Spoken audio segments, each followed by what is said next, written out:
CBCS results in first semester courses in Delhi University have generated discontent among students. Most of the students are not aware of the grading formula that has been used. There are thousands who think that they have got lesser grades than what they deserve, but then there are also few who have got higher grades. We are not able to see any link between our performance in the exam and the grades that have been awarded.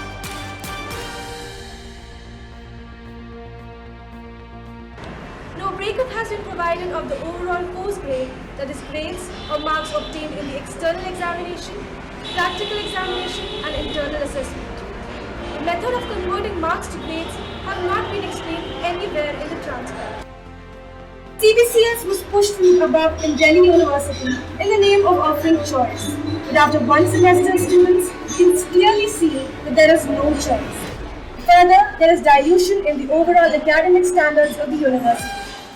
The end semester practical examinations for the science courses have been done away with. Now, the latest grading mess has meant that there is no relationship in the grades that we are getting at our academic level. DU administration will have to be held accountable for this mess. Earlier, more than 93% of DU students have voted against the CBCS in a referendum conducted by SFI in August 2015. The students have been awarded only a letter grade in each course without any mention of marks they have obtained. This is in complete contradiction with the DU guidelines dated 14 August 2015.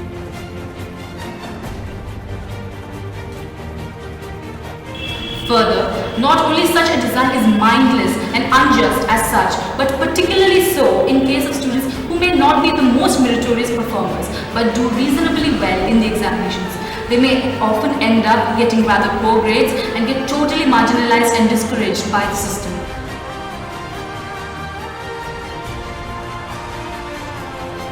In a public examination system, where one is encouraging students to do well and which in ultimate analysis is indicating the student's grasp of a course, absolute evaluation is the only correct principle. Whereas related evaluation ranks or differentiate between students in comparison to each other, and the objective there is to see how well a student has competed against the others. It is often a suitable method in competitive examinations where one needs to eliminate most of the examiners.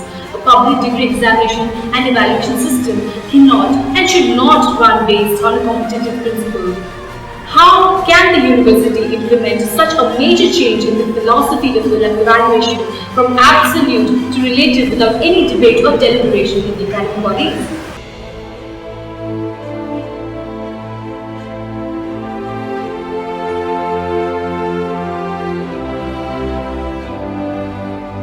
The students also face a real difficulty in deciding whether to send their grades for re-evaluation or to later repeat their paper for improvement. For that decision to be made, they need to know their breakup for the written theory exam separately and the total marks or an absolute grade that they have obtained in the exam, because they can only doubt the results if they find a significant discrepancy between the expected marks and the one obtained. Therefore, the university has effectively shut down the process of re-evaluation through the back door and committed a grave injustice on the students.